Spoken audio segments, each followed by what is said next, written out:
Here we are, guys, in episode number 4 of our L.S.Swap series. And, well, we got a whole lot of questions that you have to ask yourself before you start LS swapping. Now, we already went through some of this stuff.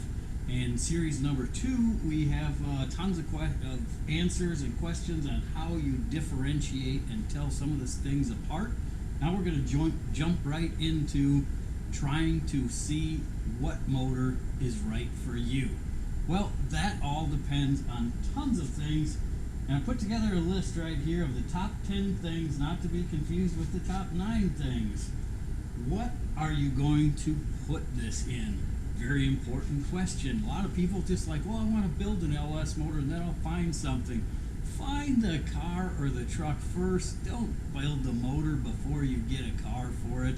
That's just stupid. That's just all there is to it. There's so many different things that you have to ask before you start moving forward with it. Number 2 is the purpose of the build. Is it going to be a pull truck? Is it going to be a mud bogger? Is it going to be used for autocross, drag racing? Because all of those you're going to set it up completely different for. And if you want to build it 2-3 times, it's going to cost you big time in the end. So you want to think all of this through and ask yourself these questions before you move forward with this. And number 3 we're going to move on to is the budget. How much do you have to spend? Now times that by 3 multiplied by 4 divided by 2 pi r squared. That's how much it's going to cost you. It's going to cost you more than you think it is, and we're going to get into that pretty soon as well. So the budget, you have to figure out how much do you have and how much can you spend on it. Number 4, NA or power adder. For those of you who don't know, normally aspirated is NA. That is with just the way that it is, injected or carbureted. They can both be NA. Power adder is going to be your turbos, your nitrous, your superchargers, stuff like that that's going to boost that performance of the motor. And I highly recommend a power adder because they're way more fun, but it also costs a lot more money. So you have to keep that in mind with your budget. If your budget is small, you're not going to be able to start boosting it right off the bat, but you can kind of happy medium that if you're going to plan it into the future by doing a couple things with your NA build that will accept boost later on and not hit your pocketbook so hard where you have to do it twice. So now we move on to what transmission are you going to run in this thing, whether it be a manual, an automatic. Do you want, and again, this is going to depend on what you're doing, how heavy the vehicle is, how big it is.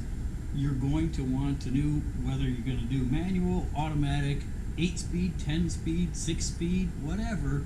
There is lots of different options, and that is going to depict what motor you're going to want to pick as well. So those are some of the kind of things that you have to ask yourself. And then after you find out what transmission, you want drive-by cable or drive-by wire. Drive-by cable is just simply a cable-operated throttle body like this. Very simple. It's kind of nice with a cable. It simplifies the tuning, and it also, you're under the hood, you can rev it up a little bit. You can't do that by drive-by wire. Drive-by wire is a throttle body like this, just has wires plugged right into it. You can't blip the throttle from outside of here at all. You can't even stick your finger in to open the throttle up on it because it will not let you. So you are limited, but then also it limits the computer that you're going to choose is going to depict whether you're going to go drive-by-wire or drive-by-cable as well. So there is reasons why you have to think of these things before you pick your build. And now another one is going to be injection or carbureted. Both can have their advantages.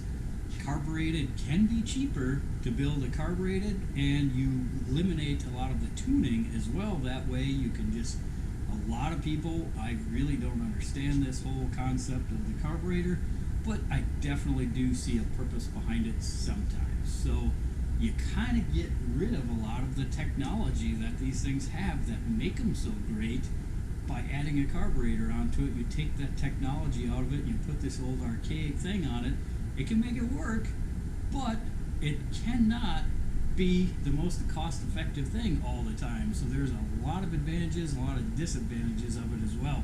But you have to be able to want to choose one right off the bat, not later on, because it will cost you big time. And now we're going to get into the front drive accessories. We touched base on that on our last video. This is a very, very important part of the budget of your build. Your front drive accessories are going to get really costly, and that is going to make a big difference on which ones you choose for your build, whether it be the oil pan, the front drive accessories. Both of those are going to add a big time amount of expense. And we talked about before, the best bang for your buck is to buy a motor that is complete, just like this one, with the wiring harness, the transmission, everything else. This can be your best bang for your buck. However, that's not going to be everybody's choice, because you can, if you take a swap for like this, for example, and you need a shorter intake to clear your hood, and you need different front drive accessories on it, that truck oil pan isn't going to fit. Well, what do you have here? You use the long block off of it. It's not going to be beneficial if you're going to put this in a car that's going to require low hood clearance. You need tight clearance in the front. You're not going to want to buy a motor like this. So for a lot of people, this is going to be the best bang for the buck, the best thing that you can get away for. A lot of people will need just a block to start off with it. So there is no one size fits all for this, but you have to ask all these questions before you start with your build. So what else we got here? What do you need for a fuel system? That is also going to be completely different if you go with carb or EFI, and rated for horsepower wise as well. The more horsepower, the more fuel pump, the more fuel delivery you're going to need, the more fuel control you're going to need. The regulators are going to be different, the fuel lines are going to be different, everything on it is going to be different. So these are the kind of things that you have to get straightened out before you start moving forward with your build. And then, how much space are you going to need for this? You think that's not an important thing? If you're doing this in a one-car garage and you're going to buy a motor, tranny, computer, wiring harness, everything like that, and you have all this spread out, plus the motor that's coming out of your car, and your front clip, you're going to run out of room in a big hurry. So you might be better off selling everything and getting it all out of there first. These are just some of the things that I come up with off the top of my head that you're going to have to think about.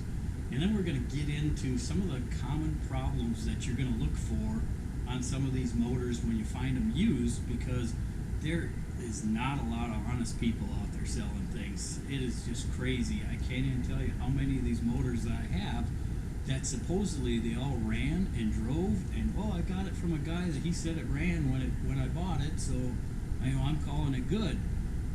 A lot of those, we'll get into that in our next video, and I'll show you some of the common problems that some of these LS motors have, some of the things that you're going to come across that you thought you got a great deal on this motor, and that is not the case. So we'll get into that next.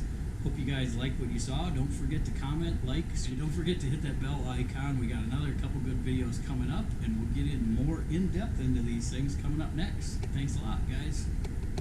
Subscribe.